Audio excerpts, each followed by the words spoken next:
Selamat pagi, sahabat Cihos. Selamat pagi, Ibu Mikaela. Iya, Selamat pagi, boleh. Dok. Selamat pagi. Selamat pagi buat sobat-sobat Cihos.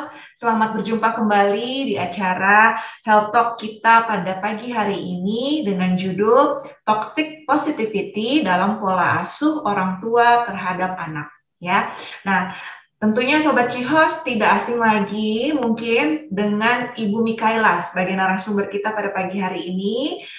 Selamat pagi Ibu Ella, Selamat pagi, Dokter Febri. sehat Bu? Syukurlah sehat. Dokter Febri, apa kabar? Baik, sehat juga Bu. Baik, memang topik kita kali ini cukup menarik ya Bu Mikaela ya, karena kita membahas tentang bagaimana sih cara pola asuh orang tua terhadap anak.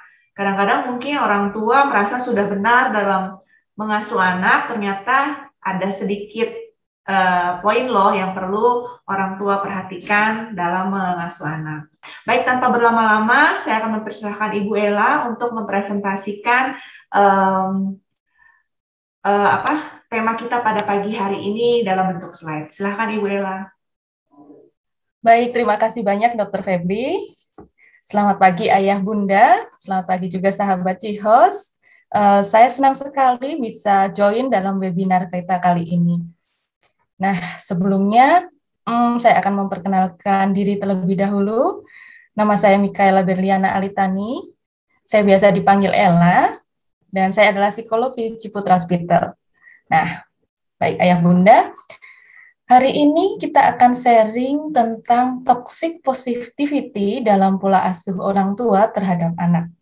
Baik, saya akan share terlebih dahulu untuk slide-nya.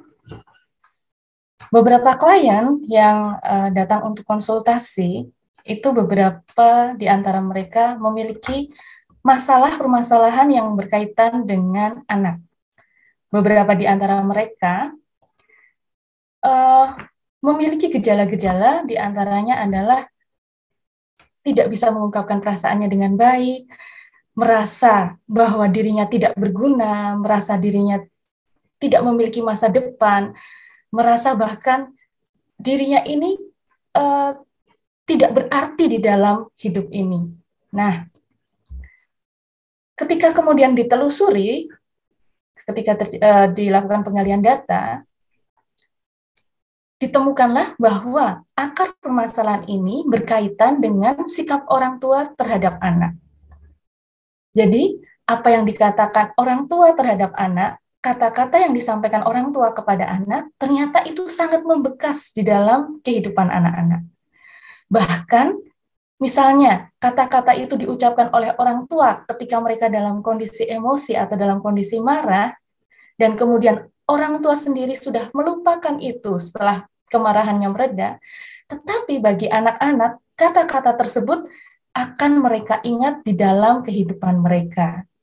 Nah, inilah yang akan kita bahas. Pembahasan kita akan berkorelasi dengan hal-hal semacam ini, berkaitan dengan kata-kata, berkaitan dengan perasaan, dan berkaitan dengan permasalahan anak. Baik, saya akan lanjutkan. Nah, kita akan sharing terlebih dahulu ya, Ayah Bunda dan sahabat Jihos.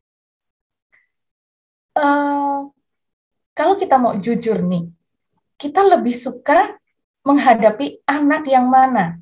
Di sebelah kiri ini anak yang sedang bersedih, dan di sebelah kanan anak yang sedang happy, atau sedang gembira, atau sedang ceria.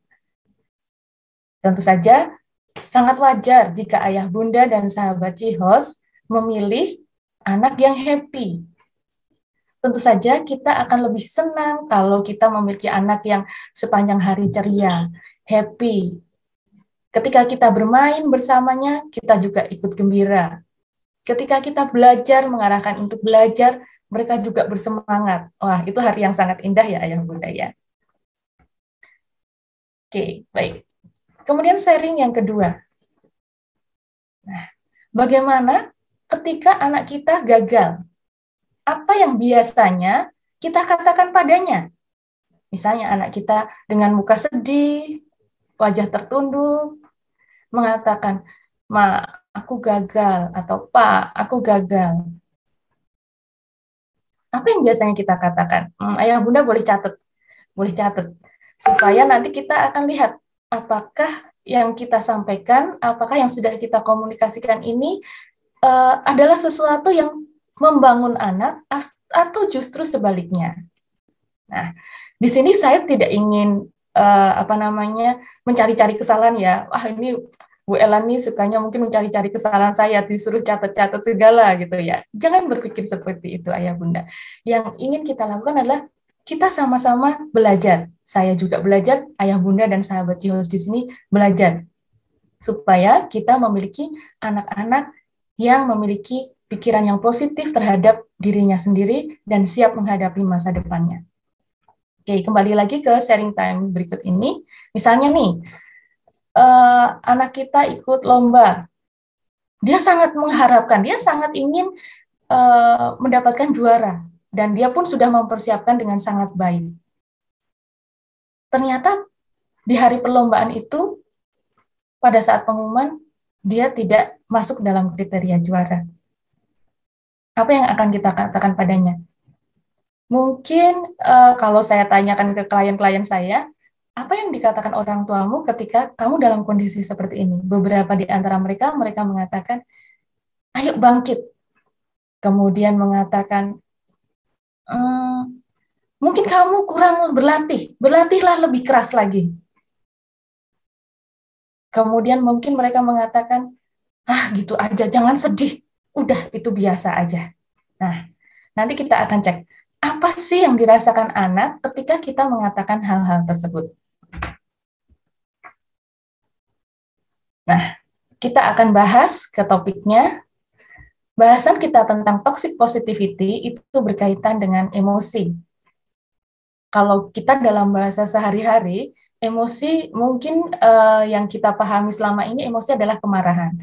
Tetapi dalam sharing kita kali ini, saya ingin menjelaskan bahwa emosi ini adalah gambaran perasaan manusia saat menghadapi berbagai situasi dan kondisi yang berbeda.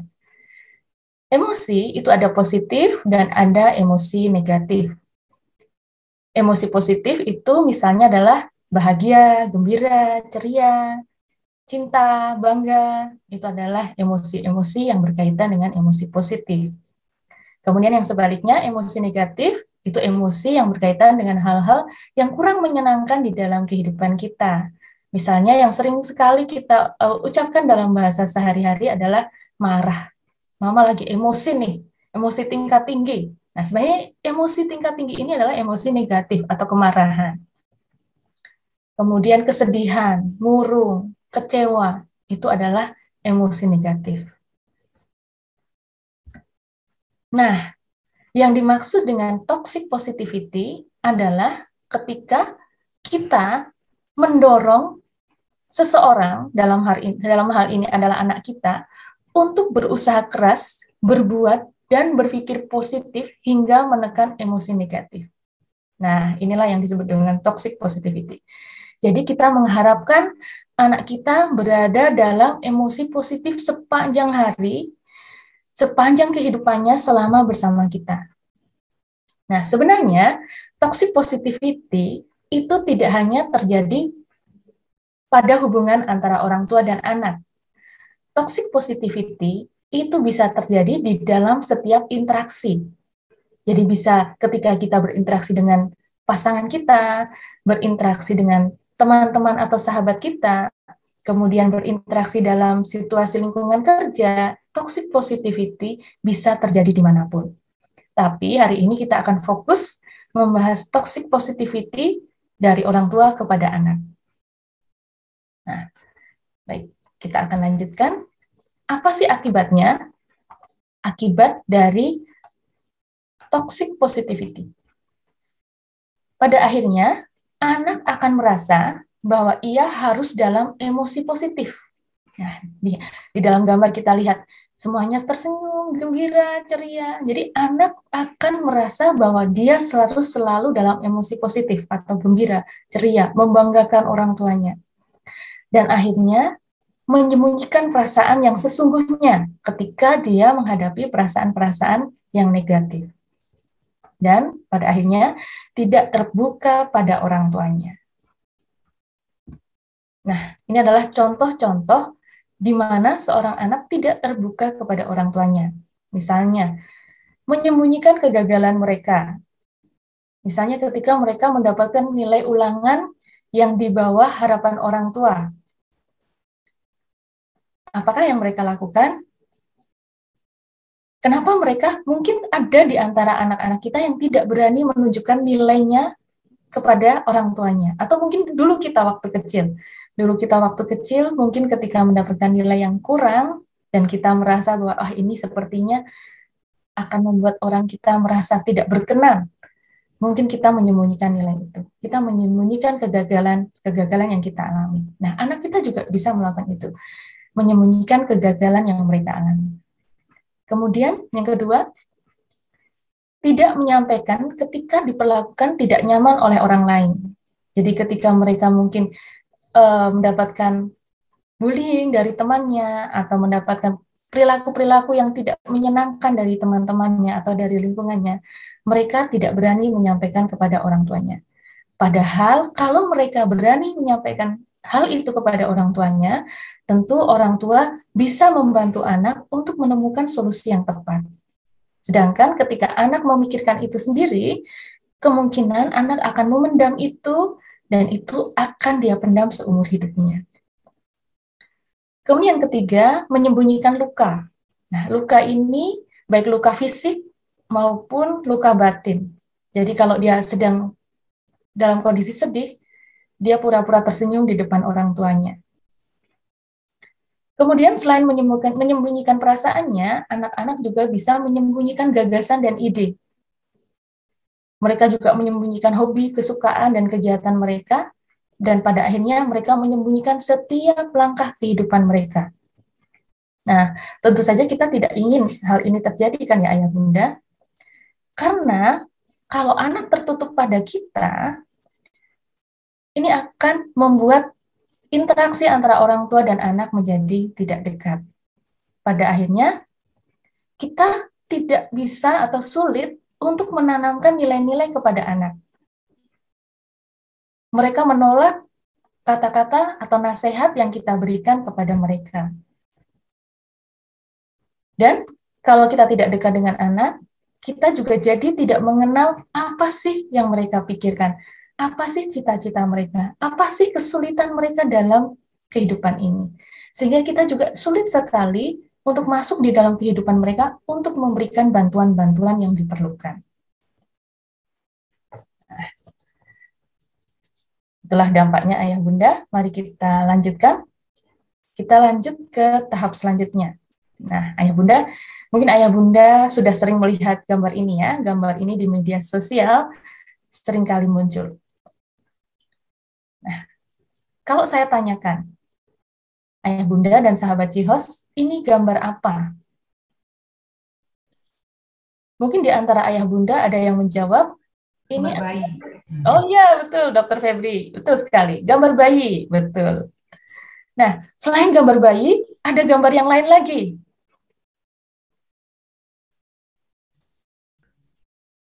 Pemandangan, lautan.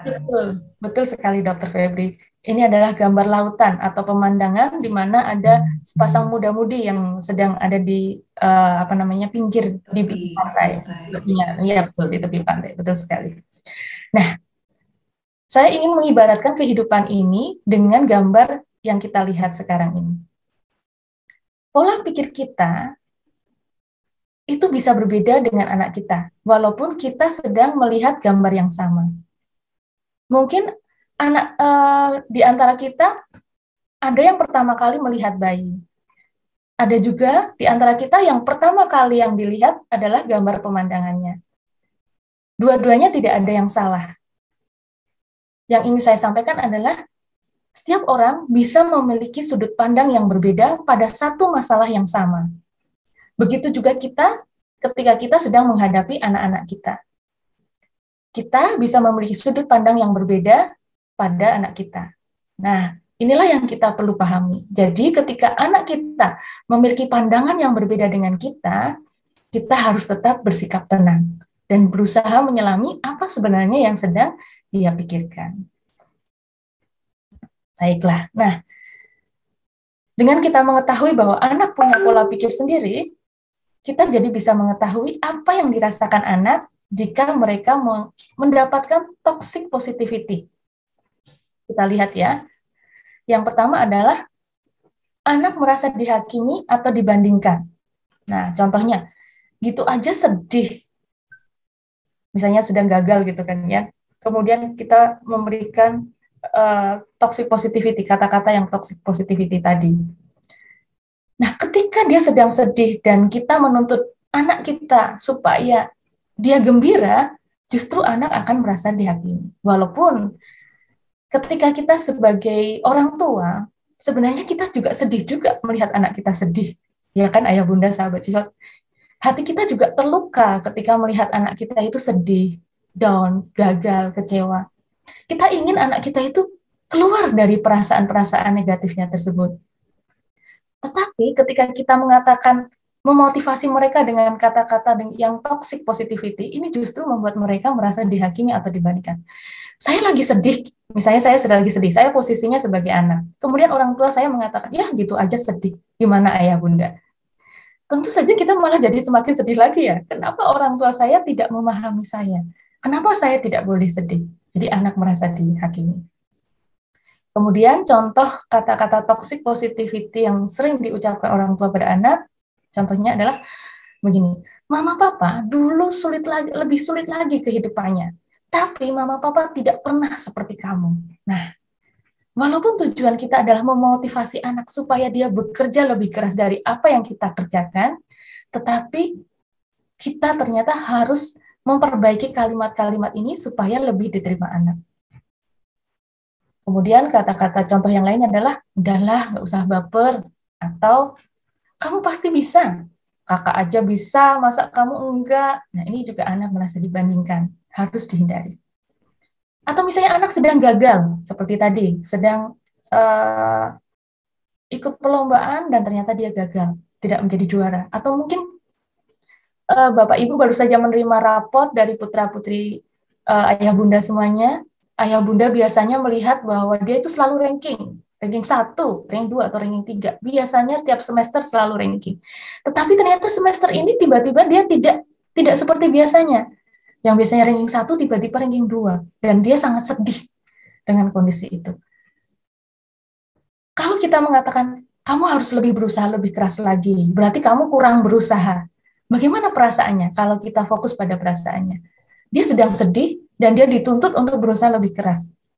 Walaupun tujuan ayah bunda di sini adalah untuk memotivasi, tetapi seorang anak yang mendapatkan kata-kata toxic positivity justru merasa tidak dimengerti dan dia merasa semakin terluka. Dan pada akhirnya dia akan menutup diri dari kita. Nah, kemudian selanjutnya, apa sih yang dirasakan anak? Kita lihat sudut pandang anak ketika mendapatkan toxic positivity. Anak cenderung menolak perasaan negatif. Jadi dia belajar bahwa saya nggak boleh nangis. Misalnya nih, diam nggak nangisnya? Kalau nggak diam, mama tinggal aja. Itu misalnya. Sudah, jangan menangis. Atau anak laki-laki nggak boleh nangis. Mami nggak ingin lihat kamu sedih. Kok lemes sih? Ayo dong semangat.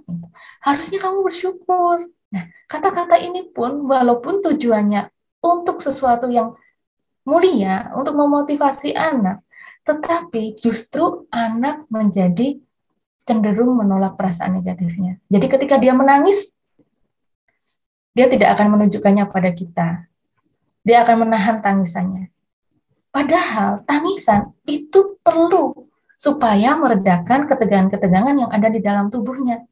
Bayangkan dia sedang sedih, harus menahan, tidak boleh nangis. Jadi ketegangan itu justru ada di dalam tubuhnya dan tidak bisa direduksi atau berkurang.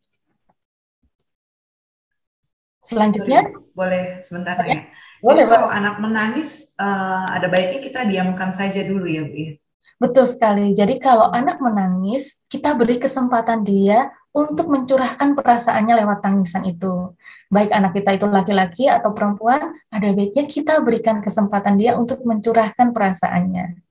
Nah, barulah setelah itu pada tahap selanjutnya ada waktunya kita akan memberikan motivasi dengan kata-kata tadi. Begitu, Dokter Feby. Baik, terima kasih. Saya akan lanjutkan. Kemudian, apa yang dirasakan anak selanjutnya kalau kita mendapatkan toxic positivity? Anak cenderung menghindari masalah. Misalnya, anak bercerita kalau temannya nakal. Ma, tadi aku ini dipukul sama teman. Ya udah, sabar aja sih. Maksud kita kan baik ya, supaya anak kita mungkin punya kebesaran hati untuk memaafkan anaknya. Tetapi pada saat dia bercerita, mungkin dia dalam kondisi yang sangat kesal, sangat marah. Dan lagi kesal, tiba-tiba direm harus sabar. Bagi anak, itu akan membuat dia merasa tidak dimengerti lagi. Atau mungkin malah dijat, mungkin kamu yang nakal duluan, ayolah jadi anak baik. Akhirnya anak tidak berani menerima tantangan yang lebih besar, menghindari rasa kecewa dan menghindari kesedihan. Nah, kemudian selanjutnya anak jadi sulit mengelola emosi dan psikis semakin tidak tenang. Seperti tadi ya, ketika misalnya ada anak laki-laki nggak boleh nangis. Akhirnya apa? Yang dia lakukan adalah menahan tangisannya, bukan mengelola emosinya. Jadi agak berbeda ya ayah bunda. Menahan emosi dengan mengelola emosi itu berbeda. Pertama, memang kita perlu menahan emosi, tapi setelah menahan emosi, kita perlu belajar untuk mengelola emosi. Kalau anak kita hanya sampai di tahap menahan emosi saja supaya tidak keluar, dan itu tidak ada sarana untuk atau kesempatan untuk menunjukkan emosinya, maka anak malah menjadi kesulitan untuk mengelola emosi dan psikisnya. Psikisnya jadi tegang, jadi semakin tidak tenang. Dia semakin tidak tahu kemana saya harus mencari solusi. Akibatnya, anak tidak jujur pada diri sendiri, anak sulit mengenal dirinya sendiri, membuat anak sulit menemukan solusi untuk berdamai dengan dirinya sendiri. Dan akhirnya anak malah justru merasa bersalah ketika dia sedang berada dalam emosi-emosi negatif. Anak juga merasa bersalah ketika dia berada di dalam kegagalan-kegagalan. Padahal kegagalan-kegagalan itu kita tahu ayah bunda di sini adalah guru yang terbaik. Sometimes we win, sometimes we learn. Jadi kita belajar dari kegagalan-kegagalan kita. Tetapi kalau anak terus-menerus menolak kegagalan, menghindari kegagalan, justru ia kehilangan kesempatan untuk belajar. Jadi marah, sedih, kecewa menghadapi kegagalan, justru kita berikan kesempatan anak-anak kita untuk merasakan itu. Dan kita bersama-sama dengan anak menghadapi itu bersama, mengelola perasaannya, sehingga dia bisa menemukan pelajaran yang penting di dalam setiap kehidupannya. Nah, kemudian kita lanjutkan ayah bunda dan sahabat Jihos, dampak toxic positivity. Dampaknya adalah memicu stres, muncul kecemasan, kesehatan mental menurun, dan berpengaruh pada pola pikir dan kepribadian seperti yang sudah kita sharingkan tadi. Nah, ini yang terakhir ayah bunda. Ini adalah sedikit tips untuk menghindari toxic positivity. Nah, ada 4T. 4T itu apa saja ya? Kita akan bahas. Yang pertama adalah tenangkan diri kita terlebih dahulu. Jadi ketika anak kita menyampaikan sebuah cerita yang berkaitan dengan emosi-emosi atau perasaan yang negatif, yang perlu kita lakukan adalah tenangkan diri kita terlebih dahulu. Kita tidak bisa membantu anak kita kalau kondisi kita juga tidak tenang. Jadi kita perlu sekali aware juga terhadap emosi kita sendiri. Misalnya kita sudah berharap anak kita ranking 1 gitu misalnya. Ternyata anak kita ranking 2. Sebagai orang tua, wah di mana letak harga diri saya gitu misalnya ya. Nah, pola pikir ini yang perlu diperbaiki. Kita perlu menenangkan diri. Ya sudah, anak kita sekarang kondisinya ada ranking 2. Dan ranking 2 itu tidak ada yang salah. Ranking 1, 2, 3, 4, 5, 6, 7, 8, 9, 10 itu tidak masalah. Itu adalah sebuah peringkat. Yang lebih penting daripada itu adalah anak kita sudah berusaha keras di dalam setiap pelajarannya. Jadi kita tenangkan diri dulu ketika anak kita tidak mencapai target seperti yang kita inginkan. Nah, setelah itu kita berikan T yang kedua, yaitu telinga kita untuk mendengarkan. Misalnya, ketika target kita adalah ranking 1 dan ternyata anak kita ranking 2, mungkin dia juga sedih karena tidak bisa memberikan yang terbaik untuk orang tuanya. Mungkin juga dia kecewa karena ternyata selama ini usahanya tidak seperti yang dia inginkan. Nah, kita dengarkan bagaimana perasaanmu. Misalnya tidak ranking 1 atau tidak juara, ya aku sedih. Sebenarnya aku pengen banget jadi juara di lomba itu, tapi ternyata saya nggak menang. Nah, setelah itu, setelah kita mendengarkan ceritanya, kita terima emosi anak, baik itu positif dan negatif. Saya mengerti perasaanmu. Kalau saya ada dalam posisi kamu, saya juga pasti akan sedih. Waktu kecil, waktu saya tidak juara, saya juga merasa sedih. Nah, terima emosi anak tersebut.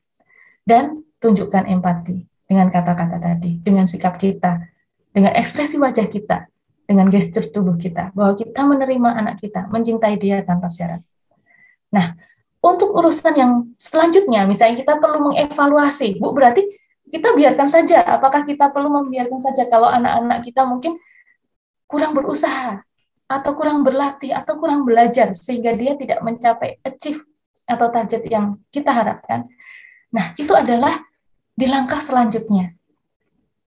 Di langkah selanjutnya, setelah kita melakukan 4T ini, kita sudah menenangkan diri, kita mendengarkan apa yang dia ceritakan, menerima emosinya, dan menunjukkan empati. Barulah di saat dia sudah tenang, di saat dia sudah bisa menenangkan diri dari perasaan-perasaan negatifnya, barulah kita ajak anak duduk bersama dalam suasana yang tenang, dengan suasana yang senang, kita ajak untuk berdiskusi. Apa saja yang perlu kita lakukan untuk menghadapi perlombaan berikutnya? Apa yang perlu kita lakukan untuk menghadapi semester berikutnya? Nah, jadi ketika anak kita menceritakan sesuatu yang menyedihkan, sesuatu yang mengecewakan, jangan lupa ayah bunda, tenangkan diri, dengarkan dia bercerita, dan yang paling penting adalah terima perasaannya. Ingat, mereka perlu untuk mendapatkan pengalaman sedih. Mereka perlu mendapatkan pengalaman gagal. Mereka perlu untuk merasakan kekecewaan. Karena dengan perasaan-perasaan itu justru mereka bisa mengerti diri mereka sendiri, belajar dari kegagalan-kegagalan, dan justru mereka bisa meraih solusi dan meraih masa depan. Nah, ini slide terakhir saya, Ayah Bunda. Saya berharap setelah Ayah Bunda join dalam webinar ini, Ayah Bunda mengerti tentang pentingnya menghargai perasaan anak. Saya berharap Ayah Bunda bisa mencintai anak kita dengan memahami perasaan mereka. Jadikanlah kehadiran kita sebagai tempat ternyaman untuk pulang, di mana mereka dimengerti. Baik Ayah Bunda, sahabat Cihos, itu saja sharing dari saya. Mungkin kita akan lanjutkan dengan sesi berikutnya. Saya serahkan kepada Dr. Febri. Silakan dokter. Ya, terima kasih banyak Ibu. Lumayan membuat kita agak sedikit terbuka ya, dan juga cukup jelas dan menjadi masukan juga buat sobat-sobat Cihos, terutama sobat-sobat Cihos yang sudah memiliki putra-putri ya. Jadi ada masukan nih, bagaimana sih kita menghadapi, mengelola emosi anak gitu ya. Jangan sampai tanpa sadar kita melakukan toxic positivity gitu ya. Menahan emosi negatif mereka ya Bu ya. Kurang lebih seperti itu ya. Iya. Ada berikut ini, ada beberapa pertanyaan nih Bu dari YouTube kita. Yang pertama dari Double J Mom bertanya, anak-anak yang merasa trauma ya mungkin karena tanpa sadar orang tuanya melakukan toxic positivity, jadi menyebabkan si anak tidak berani mengungkapkan perasaannya dan lain sebagainya gitu ya Bu ya. Itu bagaimana cara untuk menyembuhkan mental mereka. Lalu bagaimana sarannya kalimat gitu ya, kalau misalnya kita hendak memarahi anak, tapi sebenarnya ingin menasehati dia gitu tanpa menimbulkan toxic positivity gitu Bu. Baik, terima kasih banyak Dokter Febri. Ini masalah kita bersama gitu ya. Kalau anak kita sedang melakukan hal-hal yang tidak berkenan di hati kita, nakal gitulah istilahnya ya, walaupun kita nggak boleh menyebut anak kita nakal gitu. Tapi mungkin dalam pikiran kita sehari-hari, wah ini anak seperti ini. Nah, apa yang harus kita lakukan? Dan bagaimana kalau kita sudah terlanjur nih melakukan toxic positivity? Karena sering sekali memang klien-klien saya mengatakan bahwa orang tua mereka melakukan toxic positivity tanpa mereka sadari. Jadi ketika ada sesi saya panggil orang tuanya, pasti orang tua akan mengatakan bahwa saya sudah memberikan yang terbaik untuk anak saya. Kata-kata yang saya ucapkan itu adalah tujuannya untuk memotivasi dia. Nah, jadi ini bagus sekali, pertanyaan yang bagus, Ayah Bunda dan sahabat Jihos. Apa yang harus kita lakukan kalau kita tanpa sengaja sudah melakukan toxic positivity pada anak kita? Nah, pertama, dengan menyadari itu sudah sangat bagus. Jadi Ayah Bunda, mari kita bersama-sama menyadari apakah kata-kata kita pernah ada yang merupakan toxic positivity pada anak. Menyadari seperti yang sudah dilakukan oleh Ibu tadi, ini sudah sangat luar biasa. Kemudian langkah kedua adalah datang kepada anak dan minta maaf. Kata-katanya cukup dengan mengatakan, "Nak, Mama minta maaf karena kata-kata Mama tadi sudah melukai hatimu." Fokuslah pada kesalahan kita. Ketika kita minta maaf, fokuslah pada kesalahan kita, bukan pada kesalahan anak. Karena yang sedang minta maaf adalah kita. Untuk mengevaluasi perilaku anak itu adalah di sesi yang lain, bukan sesi minta maaf. Kemudian setelah kita minta maaf, kita sampaikan padanya bahwa Mama akan berusaha untuk lebih baik lagi. Mama sangat sayang kamu. Mama nggak sengaja mengatakan itu. Mama tahu kata-kata tadi melukai hatimu. Mama minta maaf karena sudah melukai hatimu. Mama akan berusaha menjadi lebih baik lagi. Nah, setelah minta maaf, langkah yang ketiga adalah membuat atau memiliki pengalaman-pengalaman baru. Pengalaman-pengalaman baru yang menyenangkan. Jadi, bagaimana caranya supaya anak-anak bisa percaya lagi kepada mamanya yang sudah melakukan toxic positivity beberapa tahun-tahun sebelumnya? Yang perlu kita lakukan adalah memberikan peristiwa-peristiwa atau kenangan-kenangan yang menyenangkan terhadap anak. Jadi, berhenti untuk melakukan toxic positivity. Mulai menahan diri untuk tidak mengatakan hal-hal yang toksik kepada anak. Sehingga anak menjadi percaya pada kita, oh iya, mama saya sudah berubah. Pengalaman-pengalaman baru saya adalah pengalaman-pengalaman yang membahagiakan, di mana perasaan negatif saya, kemarahan saya, kesedihan saya diterima oleh orang tua saya. Nah, dengan dia memiliki peristiwa atau pengalaman-pengalaman baru yang menyenangkan, maka trauma atau pengalaman-pengalaman lama yang menyakitkan, dia bisa sedikit demi sedikit akan memudar, akan dia lupakan. Karena dia sudah tergantikan dengan pengalaman-pengalaman baru yang membuatnya dia lebih percaya diri dan lebih percaya kepada orang tuanya. Nah, kemudian bagaimana nih kalau kita melihat anak kita sudah sangat dalam traumanya sudah sangat dalam, di mana trauma yang sangat dalam ini misalnya contohnya pola makan sudah berubah, sudah terganggu, pola tidur sudah terganggu, kemudian kehilangan minat terhadap aktivitas-aktivitas yang dulu sangat dia sukai, kemudian tiba-tiba menangis tiba-tiba, atau merasakan emosi-emosi negatif yang tanpa sebab, tanpa diawali oleh peristiwa-peristiwa yang melukainya. Nah, kalau ayah bunda mendapatkan mungkin anak kita atau kerabat kita, famili kita dengan kondisi-kondisi seperti itu, ayah bunda bisa membantunya dengan mengajaknya berkonsultasi kepada saya, supaya trauma-trauma tersebut bisa sedikit demi sedikit bisa diatasi. Begitu Dr. Febri, mungkin dari saya. Baik, ya. Baik, terima kasih banyak, Bu. Sekarang ada pertanyaan selanjutnya dari, ini mungkin pertanyaannya mirip-mirip ya, dari Ibu Lamrita, dari Ibu Anis Setiawati, dan Ibu Ina Setiarini. Ya, intinya sih pertanyaan mereka adalah bagaimana sih sikap kita atau bagaimana sih contohnya kalau kita ingin memarahi anak, dan kita lagi marah, bagaimana cara kita menasehati anak gitu loh.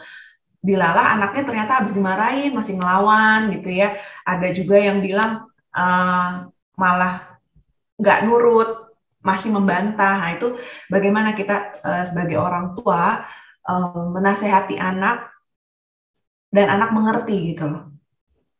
Mungkin seperti ini pertanyaannya. Ya. Oke. Nah, saya bisa menangkap pertanyaannya. Ini masalah kita bersama gitu ya. Ketika anak kita melakukan hal-hal yang itu tadi lah tidak kita inginkan, padahal kita sudah berkali-kali menyampaikan, kok ya dilakukan lagi gitu ya. Lama-lama emosi kita juga tersenggol juga. Habis dimarahi masih melawan gitu ya, nggak mau ngedengerin gitulah. Betul. Langkah yang pertama hampir sama seperti tadi, tenangkan diri.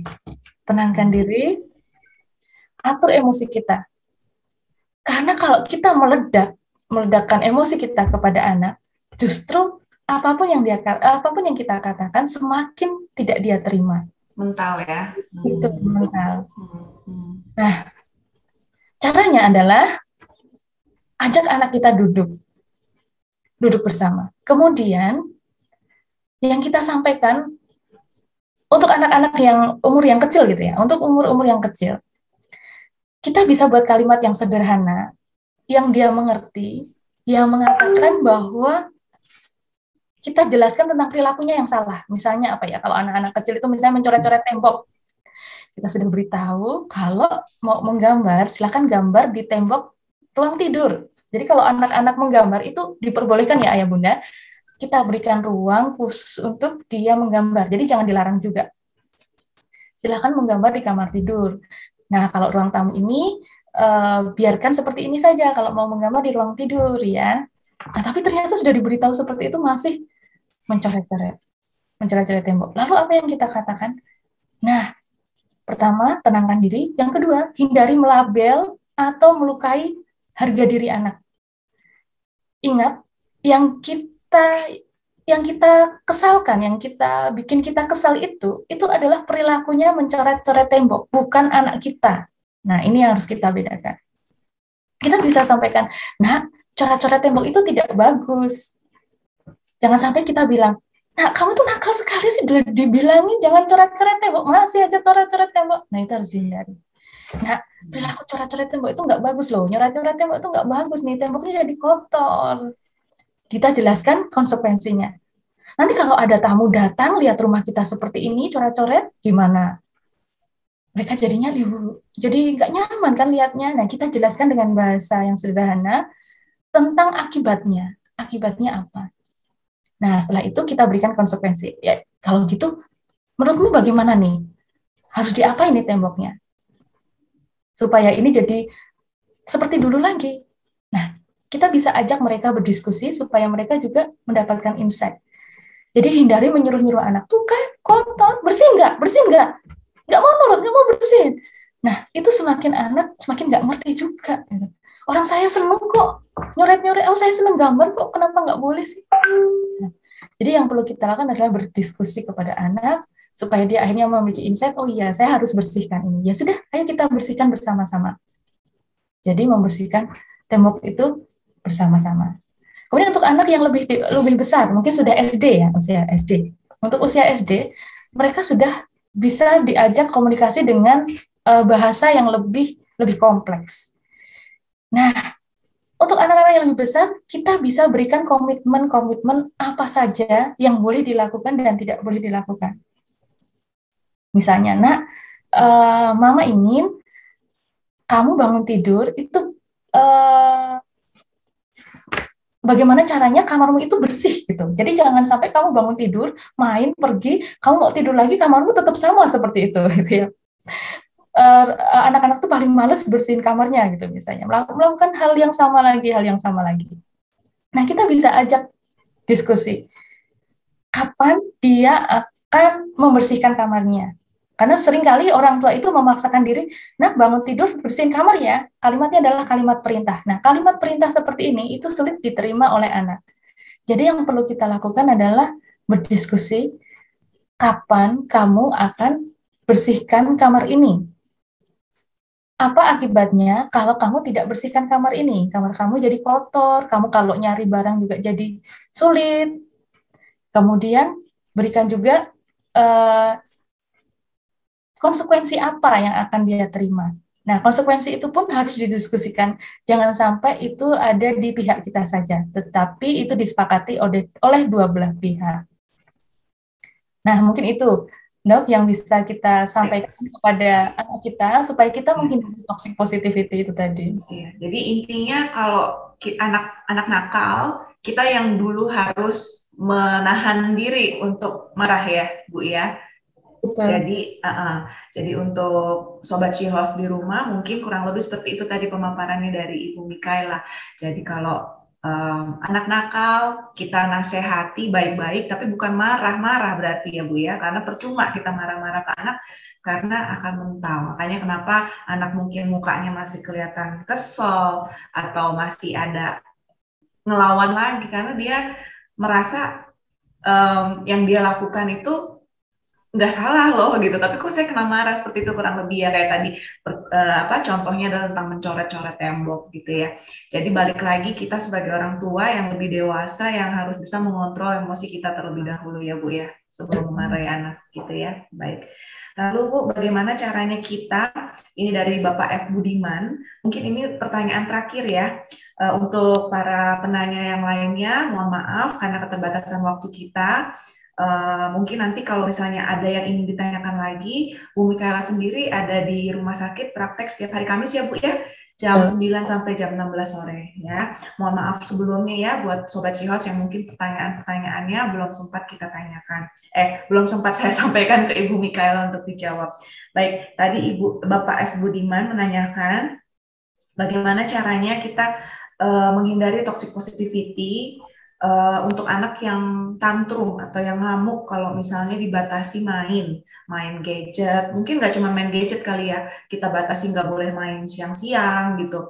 Kita pengennya anak tidur siang, tapi anak pengen main keluar gitu, atau membatasi main handphone, nonton TV, ya kurang lebih seperti itu. Bagaimana pola pengasuhannya Bu? Jangan sampai kita terjerumus menjadi toxic positivity. Baik. Terima kasih, Mbak. Ini pertanyaan bagus. Hari ini pertanyaannya luar biasa semuanya ya, Dok ya. Ini kehidupan kita sehari-hari semuanya nih dipenuhi dengan hal-hal seperti ini. Apalagi kehidupan kita sekarang ini sejak online kan tidak lepas dari gadget ya. Kadang-kadang anak-anak kita ini pamitnya belajar, Pak, belajar dulu. Kemudian kita pinjamkan lah itu mungkin gadget kita ya, oke lah untuk belajar. Nah, di sela-sela belajar itu kita tidak tahu lagi apakah dia benar-benar belajar ataukah melakukan kegiatan yang lain. Nah, lalu bagaimanakah menghadapi situasi-situasi seperti ini? Apalagi anak-anak itu sangat sangat antusias sekali, tertarik sekali dengan game. Dan kalau dibatasi, mereka jadi kesal, jadi marah, bahkan ada yang tantrum juga. Nah, sama seperti tadi, langkah pertamanya sama. Tenangkan diri kita dulu, emosi kita. Jangan sampai kita meledak, walaupun di mata kita, anak kita itu sudah bikin kita sangat kesal. Kita harus menenangkan diri, hindari meledakkan emosi kepada anak. Karena pada akhirnya itu akan jadi bumerang buat kita. Kalau kita meledakkan emosi di hadapan anak, maka dia akan mencontoh, karena anak itu adalah peniru yang handal. Dengan kita melihat, dengan kita menunjukkan pengelolaan emosi yang baik, itu adalah satu pelajaran penting yang sudah diterima anak. Bahwa ternyata emosi itu bisa dikelola. Bahwa orang tua saya bisa mengelola emosinya, dan saya akan seperti mereka. Itu sudah pelajaran penting untuk tidak meledakkan emosi. Kemudian yang kedua, kembali lagi, kita berikan komitmen. Komitmen ini bisa berupa perjanjian di awal. Jadi ini sekolahnya online, kamu sekolah dari jam 7 sampai jam 1 misalnya. Setelah itu tidur siang, makan siang, kemudian pakai gadget untuk belajar, kerjakan PR, kemudian main game jam berapa, itu disepakati bersama. Dan akan lebih baik jika laptop itu diletakkan di ruang keluarga, sehingga kita bisa mengakses, ketika anak mengakses internet, kita tahu apa yang sedang dikerjakannya. Nah, kemudian selanjutnya adalah empati. Sebenarnya kenapa sih anak kita ini kok main game nggak habis-habis seharian, kuat? Karena dia tidak tahu apa yang sebaiknya dia lakukan. Karena dia ingin menghibur dirinya, karena dia mungkin bosan. Nah, oleh karena itu, kita juga perlu bijak memberikan kegiatan pengganti. Jadi ketika anak hanya disuruh berhenti nggak main game? Mana? Handphonenya? Mana? Kalaupun dia berikan handphonenya, ketika dia berhenti main gadget, anak tidak tahu saya harus ngapain. Mainan apa lagi yang harus saya lakukan? Nah, inilah pentingnya orang tua mengeksplor minat dan bakat anak. Jadi kita bisa membantu anak mengalihkan gadget melalui hal-hal yang dia sukai. Mungkin anak kita suka berkebun, ya kita berarti berikan kesempatan kepada anak untuk berkebun. Jadi ada kegiatan penggantinya. Kalau anak kita bilangnya terus kosakata zaman sekarang itu kan kadang anak-anak yang gabut, saya itu gabut, Bu Mikaela, kadang-kadang klien saya itu mengatakan, tapi mama papa saya nggak bolehin saya main game, gimana dong gitu kata-kata mereka itu kalau lagi curhat, walaupun mereka masih SD, itu kalau curhat anak-anak zaman sekarang itu pintar sekali menyampaikan perasaan dan kata-kata. Nah, disitulah mungkin ketika mereka gabut itulah istilah mereka itu ya. Kita berikan mereka kesempatan untuk mengeksplor minat dan bakatnya. Ada yang suka berkebun, oke. Ada yang suka menggambar anime, gitu kayak gambar-gambar anime, oke. Berikan kertas yang atau mungkin leskan juga boleh. Ada yang suka vokal, ada yang suka bermain musik. Nah, itu akan memberikan kesempatan mereka untuk mengelola waktu dengan produktif. Atau misalnya juga anak kita senang belajar, suka belajar matematika, suka belajar bahasa Inggris, kita juga bisa kembangkan itu. Kita bisa dampingi sendiri atau kita bisa masukkan mereka dalam kursus-kursus yang mereka sukai, dalam les yang mereka sukai. Nah, setelah kita berempati dan kita berikan kegiatan pengganti, kita juga bisa berikan kesepakatan tentang konsekuensi. Konsekuensinya apa jika kamu melanggar ini? Misalnya, konsekuensinya dia pada akhirnya justru semakin berkurang waktu untuk mengakses gadget. Itu adalah konsekuensi kalau dia misalnya tidak mematuhi apa yang sudah kita sepakati bersama. Nah, konsekuensi-konsekuensi ini juga benar-benar harus disepakati. Ayah bunda, kadang-kadang beberapa klien itu juga karena begitu cintanya, begitu sayangnya pada anak, dan tidak tega ketika melihat anak bersedih, pada akhirnya kalah. Konsekuensinya justru tidak dijalankan. Nah, kalau kita tidak menjalankan konsekuensi, itu akan membuat celah bagi anak untuk tahu kelemahan kita. Oh, ternyata mama papa saya, kalau saya nangis, dia akan berikan apa yang saya mau. Itu akan jadi senjata buat anak kita. Nah, ini hati-hati ayah bunda. Misalnya anak kita tantrum nih, nangis, mau handphone. Padahal bukan waktunya main handphone. Kemudian ya udahlah, daripada nangis kita berikan kepada anak. Ya udah. Tapi habis ini belajar ya.